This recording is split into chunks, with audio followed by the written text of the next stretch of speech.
La passion d'un homme pour la cueillette est devenue un phénomène télévisuel. Frank Fritz n'était pas seulement un collectionneur, c'était un conteur, un chasseur de trésors et une personnalité que des millions de personnes ont appris à aimer. Mais derrière les rires et les antiquités se cachait une histoire plus profonde, jalonnée de triomphes, de difficultés et d'un chapitre final inattendu.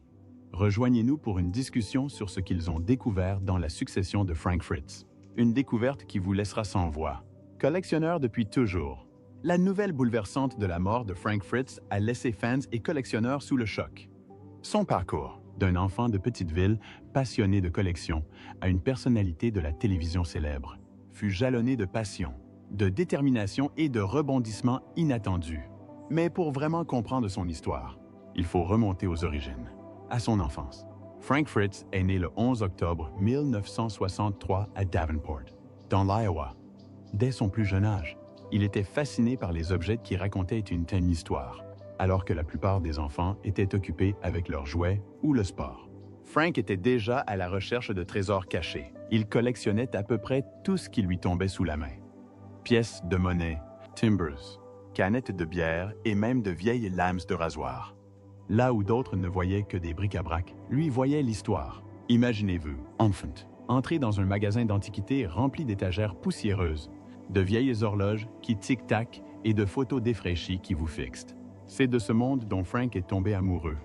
Il ne s'intéressait pas seulement à la possession d'objets, il voulait connaître leur passé. Qui utilisait cette vieille ces montres de poche? Où était autrefois accrochée cette enseigne rouillée? Voilà le genre de questions qui le hantaient. En grandissant, Frank s'intéressa de plus en plus à ces choses.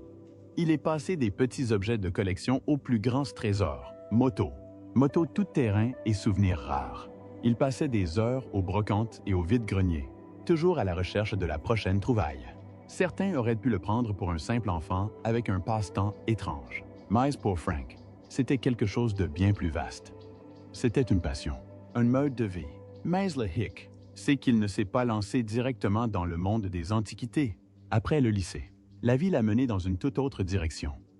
Pendant près de 25 ans, Frank a travaillé comme inspecteur des incendies dans l'Iowa. C'était un travail sérieux, exigeant une grande minutie et un engagement envers la sécurité publique. Tout en veillant à la conformité des bâtiments, son amour pour la collection ne s'est jamais démenti. Et d'une certaine manière, son travail a nourri sa passion. En tant qu'inspecteur des incendies, Frank a eu l'occasion de visiter de vieux bâtiments, des casernes et des entrepôts, tous remplis de trésors oubliés. Il a commencé à collectionner des souvenirs de casernes, des casques, des extincteurs, des alarmes incendies anciennes, tout ce qui avait un rapport avec l'histoire. Il était loin de se douter que ce passe-temps allait changer sa vie. À un moment donné, Frank a réalisé quelque chose d'important. Ces objets de collection n'étaient pas que des trésors personnels. Ils avaient une réelle valeur. Il a commencé à acheter et à vendre des objets, transformant sa passion en une activité secondaire rentable. Et s'il pouvait faire ça à plein temps, et s'il pouvait passer ses journées à chercher des reliques oubliées et à les ramener à la vie, ce n'était pas une décision facile de quitter une carrière stable, mais Frank a pris le risque. Il a ouvert sa propre boutique d'antiquités, Frank's Finds, où il se consacrait à la vente d'équipements de pompiers et d'autres bibelots uniques. C'était un petit pas, mais il a ouvert la voie à quelque chose de bien plus grand, l'essor du métier de cueilleur.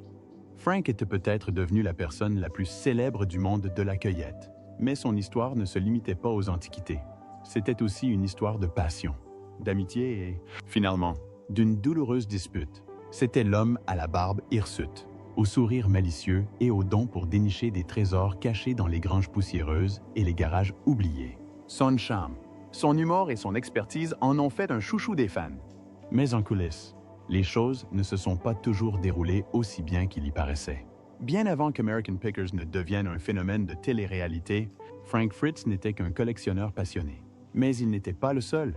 Son partenaire à l'écran, Mike Wolfe, partageait la même passion. Leurs chemins se sont croisés au collège de Bettendorf, dans l'Iowa. Le courant est-il immédiatement passé entre eux? Pas vraiment. Ils n'étaient pas vraiment les meilleurs amis du monde durant leur enfance.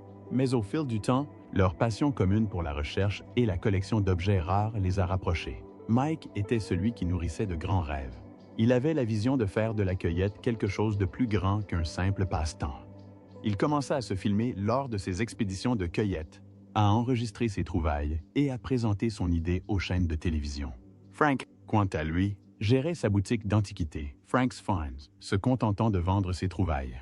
Il fallut du temps pour le convaincre, mais Frank finit par accepter de se joindre à Mike dans ses aventures. Ils étaient loin de se douter que leur road trips deviendrait un succès retentissant. Dès sa première diffusion sur History Channel en 2010, American Pickers est rapidement devenu un succès auprès des téléspectateurs. Le principe était simple, mais addictif. Mike et Frank ont parcouru les États-Unis à la recherche d'antiquités de valeur, d'objets de collection rares et de trésors cachés. Ils ne se sont pas contentés d'acheter et de vendre. Ils ont raconté l'histoire de ces objets, révélant leur importance historique et leur importance. Et c'est là que le charme de Frank transparaissait véritablement. Si Mike était souvent un négociateur pragmatique, Frank était celui qui tissait le lien avec les gens. Il avait le don de mettre les propriétaires à l'aise, de plaisanter avec eux et de donner à son public l'impression d'être au cœur de l'action. C'était le genre d'homme capable de transformer une rencontre gênante en une conversation hilarante. Il ne se contentait pas d'acheter de vieilles enseignes de stations-service ou des motos rouillées. Il tissait des liens. Ce n'était pas seulement son humour qui conquérait le public. C'était aussi son authenticité. Frank n'était jamais perçu comme quelqu'un qui se contentait de faire son travail. Il adorait cueillir. Qu'il fouille dans des tas de ferraille ou qu'il s'enthousiasme pour un bidon d'huile vintage. Son enthousiasme était réel. Et c'est pourquoi ses fans s'identifiaient à lui. Pendant plus d'une décennie, American Pickers a prospéré. Des millions de téléspectateurs ont suivi Frank et Mike sillonner le pays dans leur van, à la recherche d'or rouillé. Leur dynamique a fonctionné. Mike était le chef, Frank l'aimable acolyte, et Daniel Colby veillait au bon déroulement du projet depuis le bureau. C'était un travail d'équipe. Mais tout n'était pas toujours aussi parfait qu'il le paraissait à l'écran. En 2020, les fans ont commencé à remarquer quelque chose d'étrange. Frank était absent des épisodes. Au début, il n'y avait pas beaucoup d'explications. Puis la vérité est tombée. Frank avait pris un congé pour des raisons de santé, notamment une importante opération du dos qui lui avait coûté 585 points de suture et 2 tiges dans la colonne vertébrale. Il était également confronté à des difficultés personnelles, notamment des problèmes d'addiction.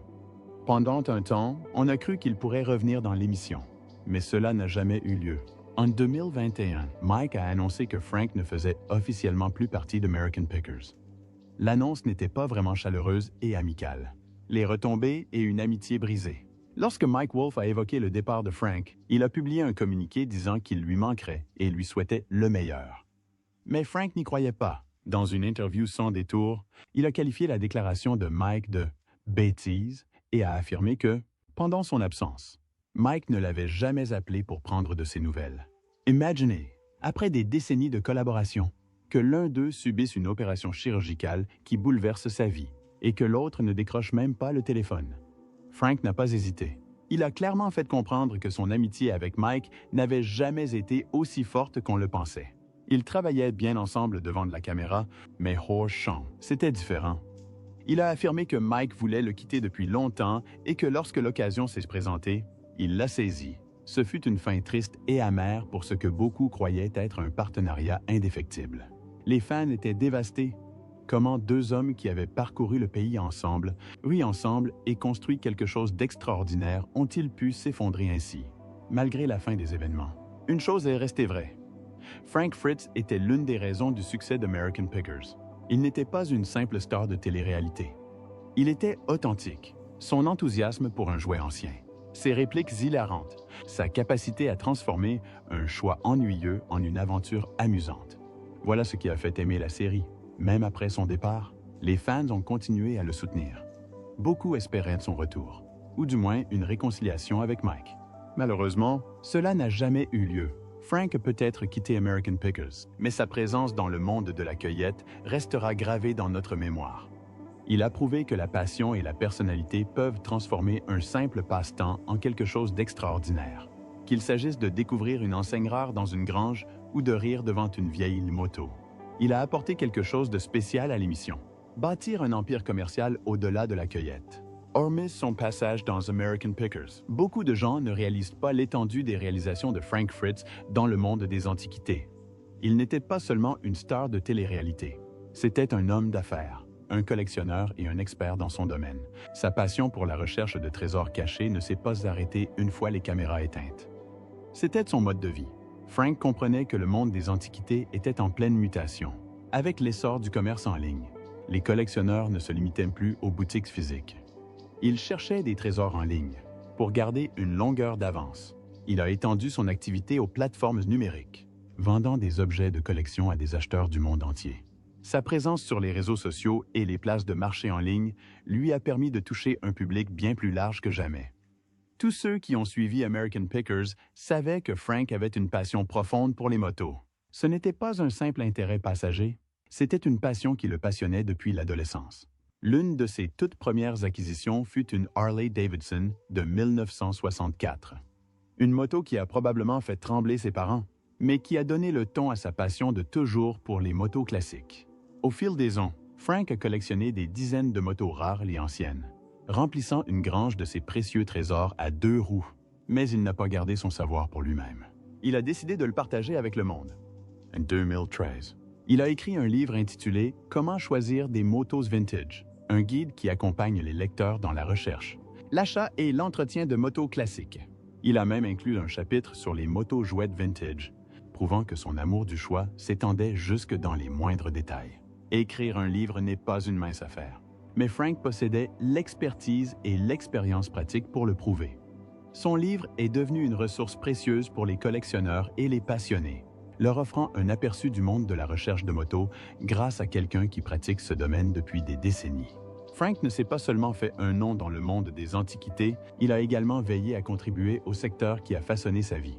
Au fil des ans, il s'est associé à d'autres experts pour organiser des foires et des expositions d'antiquités, réunissant collectionneurs, marchands et passionnés.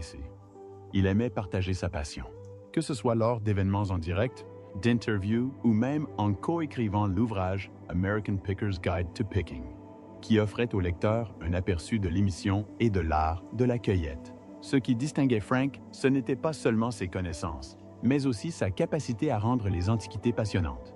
Il avait une façon d'expliquer les choses qui rendait l'histoire vivante, qu'il s'agisse d'une vieille pompe à essence ou d'un jouet rare des années 1950. Il croyait que collectionner ne se résumait pas à posséder des objets, mais qu'il s'agissait de préserver le passé et de raconter les histoires qui se cachent derrière chaque objet, les luttes derrière le sourire. Même si Frank Fritz apparaissait toujours joyeux et plein d'énergie dans American Pickers, la vie en coulisses n'était pas toujours aussi brillante. Les fans voyaient un homme qui faisait des blagues, négociait des accords et s'enthousiasmait pour des trésors rouillés. Mais ils ne voyaient pas les combats qu'il menait hors écran. Comme beaucoup de célébrités, Frank a gardé une grande partie de sa vie privée secrète. Mais avec le temps, certains problèmes sont devenus trop importants pour être cachés. Pendant des années, ses fans ont remarqué les fluctuations de poids de Frank. Certains ont supposé que c'était simplement lié au vieillissement, tandis que d'autres craignaient que quelque chose n'allait pas. Finalement, il a révélé la vérité. Il souffrait de la maladie de Crohn, une maladie chronique qui affecte le tube digestif. Cette affection peut provoquer de fortes douleurs abdominales, une perte de poids et une fatigue extrême. C'est une maladie imprévisible, douloureuse et incurable. Frank a parlé ouvertement de son combat, expliquant qu'il avait perdu 30 kilos grâce à un régime strict pour gérer ses symptômes. Mais la maladie de Crohn est bien plus qu'un combat physique, c'est aussi un combat émotionnel. Imaginez ne jamais savoir quand une poussée pourrait survenir, ne pas pouvoir manger ce que vous voulez et être constamment épuisé. Pourtant, malgré tout cela, Frank a persévéré. Il n'a pas laissé la maladie l'empêcher de faire ce qu'il aimait. La célébrité est censée rendre la vie plus facile. Non? Plus d'argent, plus d'opportunités, plus de liberté. Mais pour Frank, elle apportait aussi autre chose, de la pression.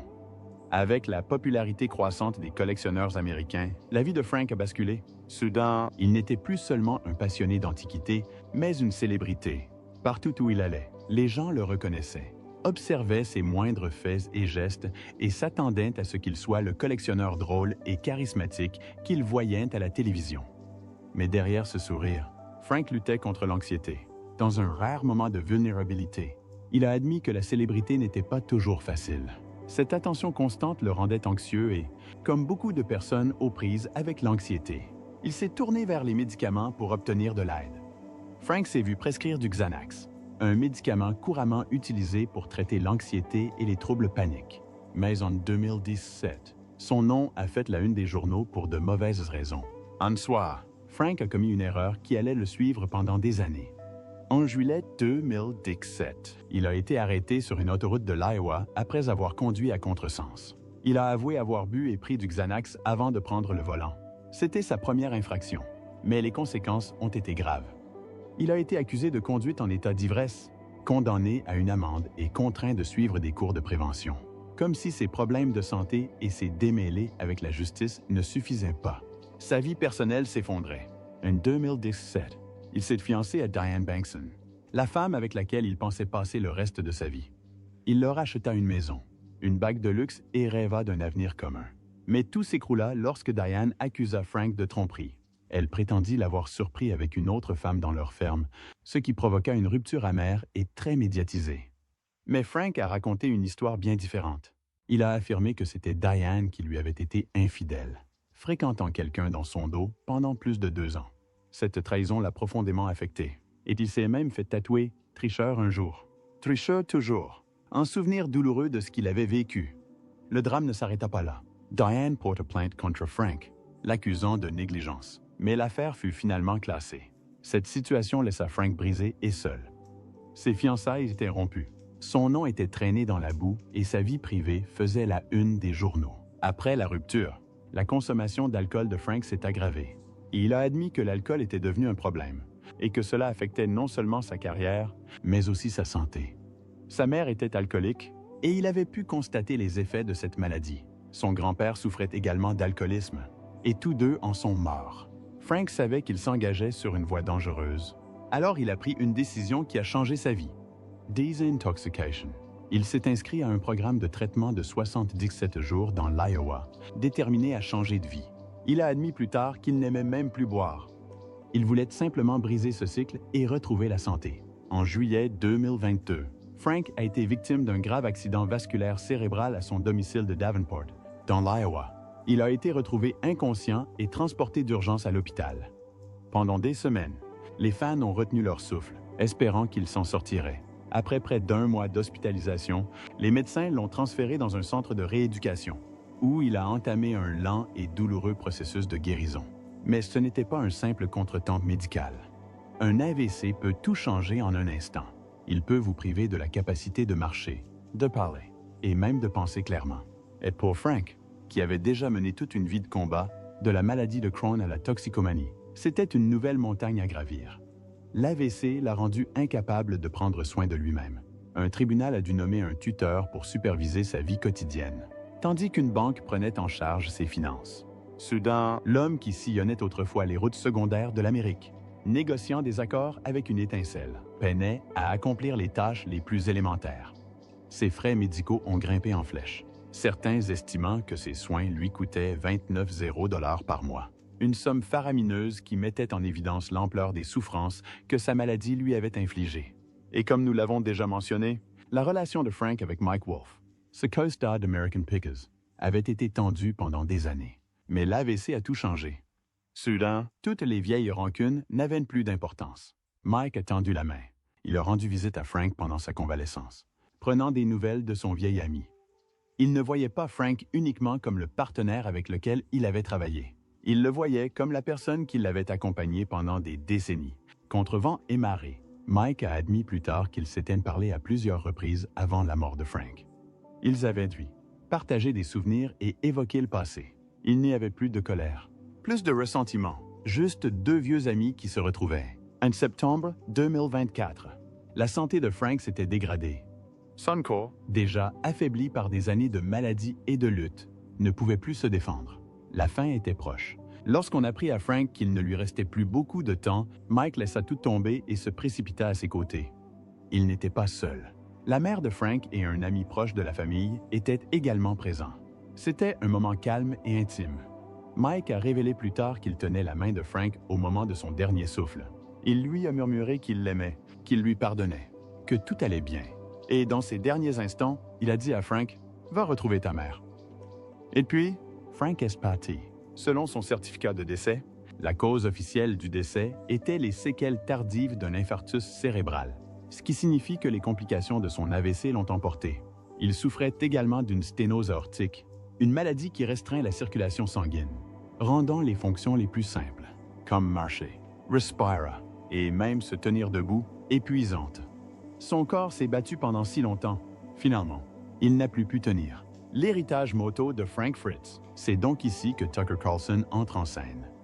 Si vous vous demandez quel lien il a avec Frank Fritz, eh bien, il n'en a pas. Cependant, Tucker a failli partager une information choquante que des sources proches de Frank lui ont confié. Nous savons tous que des motos ont été retrouvées chez lui.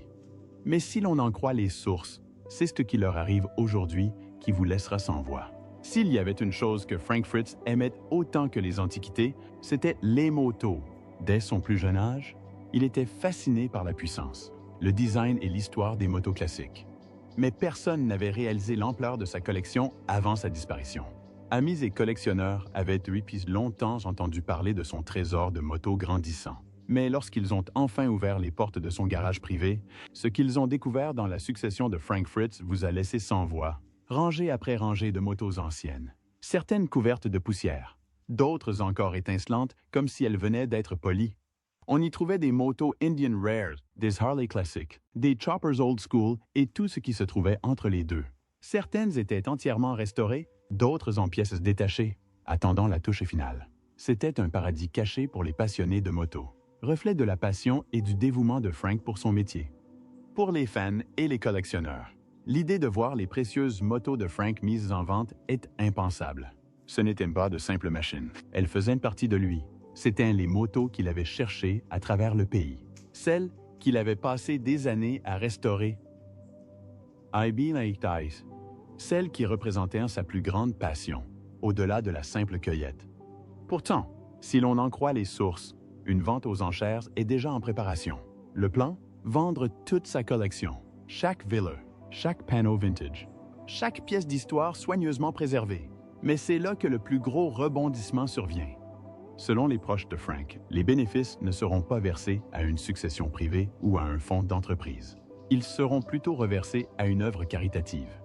Un ultime acte de générosité inattendu de la part d'un homme qui a bâti sa vie autour de la recherche, de la préservation et du partage de l'histoire.